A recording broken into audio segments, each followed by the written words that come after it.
You know, one of the toughest things about being an adult is having to make choices and then having to live with the consequences of your choices.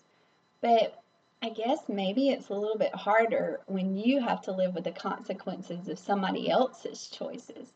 But we see both of these things in Oedipus that we're reading this week. If we made Oedipus into a movie today, it would probably have something that ran along the bottom that said scenes of incestuous relationships, infanticides, fratricides, and suicides. That actually sounds more like a soap opera than a movie. But before we talk more about Oedipus, let's talk a little bit about the author. Sophocles lived from about 497 to about 405 BC in Colonus, which is not too far from Athens, Greece. Most researchers believe that he was the son of a wealthy merchant, maybe somebody that made armor, which would definitely come in handy with all the wars and stuff that they had then. He was well educated, which was another sign of wealth, and he was known to be quite handsome. But if you go and you read the introduction in your literature book, you can find out some of the things that his looks got him into. Sophocles is considered one of the three great Greek playwrights whose plays have survived. He competed in a lot of writing competitions, and they believe that he wrote 120 plays. But of the 120, only 7 have survived, including Oedipus the King, which is what we're reading this week. It's considered his greatest work and described as being perfectly structured. You may have heard of Antigone, which is also in our book, and this is also another play that was written by him. Sophocles' writing is best known because he added a third actor. Up until this point, most of the plays just had 2 actors, but Sophocles added a third one. Oh, and they were all men, by the way, even if it was a woman's role. So he reduced the role of the chorus, the kind of narrator of the story, and also developed a great opportunity for the character development and for conflict because there's more than just 2 characters. Oedipus the King, Antigone, and Oedipus at Colonus are considered Theban plays because they all concern the fate of Thebes during and after the reign of King Oedipus. Sophocles did not mean to really write a trilogy. These plays were not written together or even near the same time. Actually, there are some discrepancies of things that are said one way in one play and then another way in the next.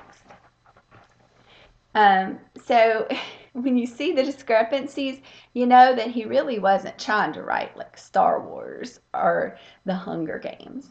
He died at about the age of 90, and so there are some silly rumors as to how he might have died.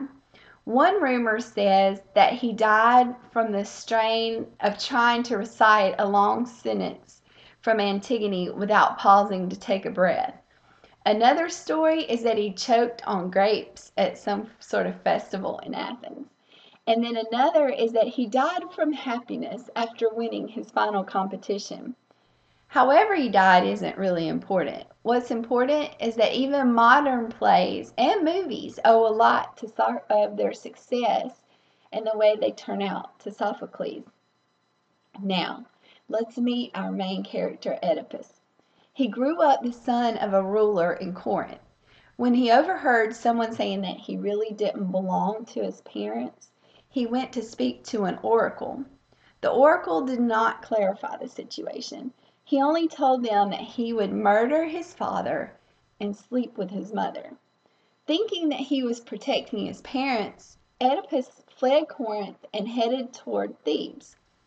On his way to Thebes, where the story actually takes place, he had an encounter at a crossroad that changed his life. Have you ever heard of an Oedipus complex? It was coined by Sigmund Freud when he saw that children sometimes want to rid themselves of the same-sex parent in order to have the other parent all to himself or herself. For example, sometimes a male child might want to rid the world of his father so that he can have his mother all to himself. It can be minor like that, but Freud also saw cases where it was much more serious. We join the drama and it is drama. Oedipus has been the king of Thebes for a little more than about 10 years, and he's married to the former and now still queen, Jocasta. I don't want to give too much away, so I'll let you pick up from there. I'm a huge fan of the show Criminal Minds, so in some sick and twisted way, I really like this story. I hope you do too. One of the main themes in the story is free will or choices, and it reminds me a lot of my favorite poem, which is called The Road Not Taken by Robert Frost. I think after you read the story, you'll understand why I connect the two a little bit more. The poem says, "Two roads diverged in a yellow wood, and sorry I could not travel both.